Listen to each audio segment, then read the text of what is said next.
윤석열 전 검찰총장의 대선 출마 선언 시기가 애초 유력하게 거론됐던 27일보다 미루어졌습니다.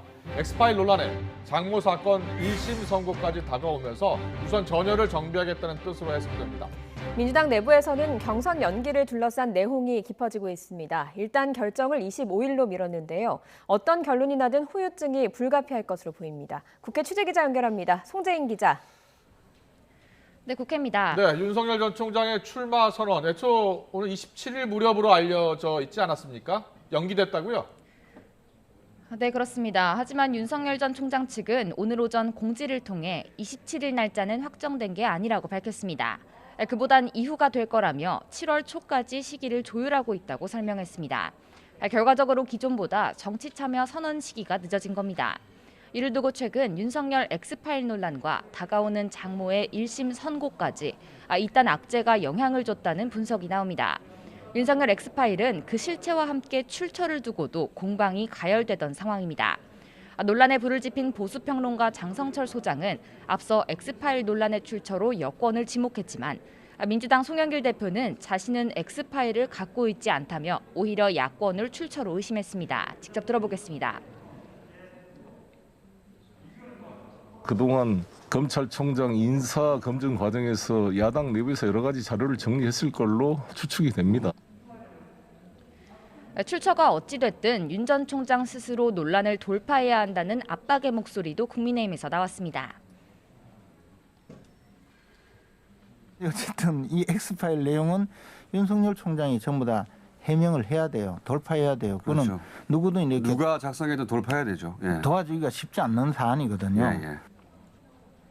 여기에 다음 달 2일 윤석열 전 총장 장모의 1심 선고도 예정되면서 윤 전 총장의 정치적인 부담은 커진 상황입니다.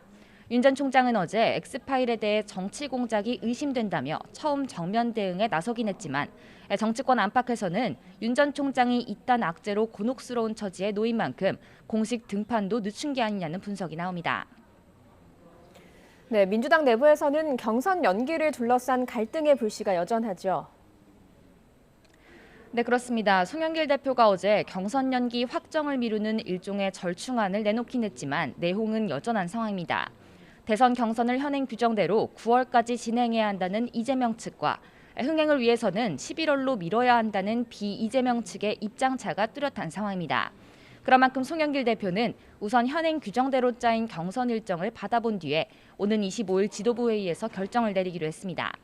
다만 송 대표는 9월 대선 후보 선출이라는 원칙을 바꾸기는 어렵다는 입장을 고수하는 것으로 알려졌습니다. 이에 따라 이낙연, 정세균계, 그러니까 경선 연기를 주장하는 비이재명 측 의원들은 추가 반발도 준비하는 상황입니다. 송 대표가 경선 일정을 강행하면 일정 변경을 논의하기 위한 당무위원회 소집을 요구하기로 준비를 마친 것으로 알려졌습니다. 이에 송 대표가 이럴 거면 당대표는 왜 뽑았느냐고 공개적으로 반발하면서 갈등은 정점에 달했습니다. 직접 들어보겠습니다. 상당한 사유가 있는지 여부의 판단권은 그래도 당대표와 지도부한테 있는 것이지 그것조차도 당무위원회가 있다 그러면 당대표의 존재 의미는 뭐냐. 네, 그리고 대체공휴일 확대법, 담당 상임위를 통과했죠? 네, 그렇습니다. 오늘 오전 행정안전위원회 회의에서 주말과 겹치는 모든 공휴일에 대체 공휴일을 적용하는 법안이 민주당 단독으로 통과됐습니다. 이번 달 본회의까지 통과하면 오는 8월 광복절과 10월 개천절과 한글날, 그리고 12월 성탄절에 대체 공휴일이 생기게 됩니다. 다만 5인 미만 사업장에는 적용하지 않기로 하면서 반발과 우려가 나오고 있습니다. 이번 법이 5인 미만 사업장에 대해 유급휴가를 적용하지 않는 현행 근로기준법과 충돌할 수 있다는 게 민주당의 설명입니다. 하지만 국민의힘은 이렇게 되면 공휴일도 빈익빈 부익부가 된다고 반발하면서 표결에 참여하지 않았습니다. 지금까지 국회에서 YTN 송재인입니다.